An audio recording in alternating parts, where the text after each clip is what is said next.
भ्रष्टाचार का ये राहुल गांधी कहाँ है? पूरे लोकसभा चुनाव में अलग जगाते फिरे, जितना आबादी उतना हक, जितने आबादी उतना हक। कांग्रेस, टीएमसी, एनसीपी, बीजेपी सबने बैठकर ये मंडल 2 की शुरुआत कर दी। कहाँ है राहुल गांधी? नमस्कार।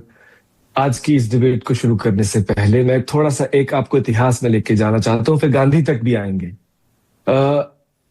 जब अंग्रेजों के जो क्लब होते थे उनके बाहर लिखा रहता था dogs and Indians are not allowed.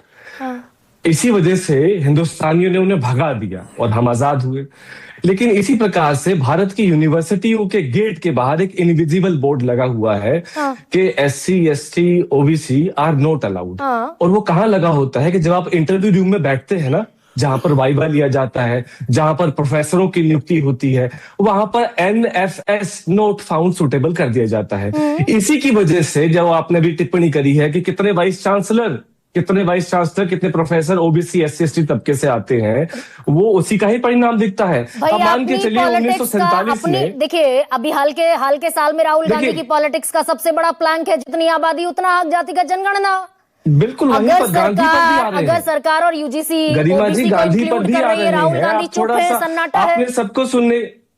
आपने सबको सुना है। सवाल आपके तो जवाब मेरा होगा। आपने सबको समय दिया है, मुझे भी दीजिए। मैं उन्हीं राहुल गांधी के विचारों को अपनी तरफ से रखने की कोशिश कर रहा हूं। भारतीय राष्ट्रीय कांग्रेस का जो छात्र संगठन है NSUI, उसके जो राष्ट्रीय अध्यक्ष हैं वरुण चौधरी, जो पिछड़े वर्ग से आते हैं, उन्होंने भी इसका समर्थन किया है। तो वहां पर क्लियर हो चुका है, कांग्रेस पार्टी का फ्रंटल है विच इज NSUI, वो क्लियर हो चुका है। अब इस मुद्दे पर आते हैं, वापस आते हैं कि पिछड़ा वर्ग की जो एंट्री हो गई है इस रेगुलेशन में अंडर सेक्शन 3C के अंदर, उससे बहुत लोगों को दिक्कत क्यों हो रही है? ये कौन लोग हैं जो कह रहे हैं कि स्वर्ण नहीं, कुछ लोग बोल रहे हैं जर्नल, और हम तो असामान्य लोग हैं। चलो मैं असामान्य हूं।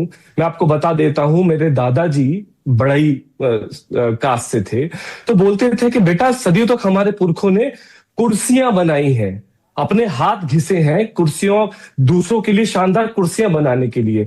मैं चाहता हूं तू एक दिन बैठ। मैं सोचा कि चलो मैं उनका ख्वाब पूरा करता हूं। मैं डॉक्टर बना, मैं इंजीनियर बना, मैंने इंजीनियरिंग की, मैंने PhD करी, मैं ससेक्स यूनिवर्सिटी गया, मैं ओस्लो गया, मैं JNU के साइंस पॉलिसी से PhD करके आया, 200 से ज्यादा न्यूज डिबेट पर बैठा और मुझे लगा मैं कुर्सी पर बैठ गया हूं। बट रियलिटी ये है गरिमा जी, ये कुर्सी पर नहीं बैठा हूं, क्योंकि हर कुर्सी के 4 पैर होते हैं और इस भारत में भी 4 पैर हैं।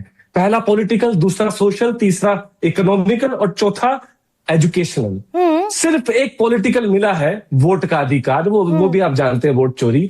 इकोनॉमिक तो है नहीं, सोशल मतलब समानता का, इज्जत का, वो भी नहीं है, और बचा एजुकेशनल। वरुण चौधरी बोलेंगे, यहाँ सनी धीमान बोल रहे हैं कांग्रेस में एकदम नील बटा सन्नाटा। आपके अध्यक्ष थे दिग्विजय सिंह, कांग्रेस में नील बटा सन्नाटा नहीं है। वहां से दरअसल कोई अभी तक कोई क्लैरिटी नहीं है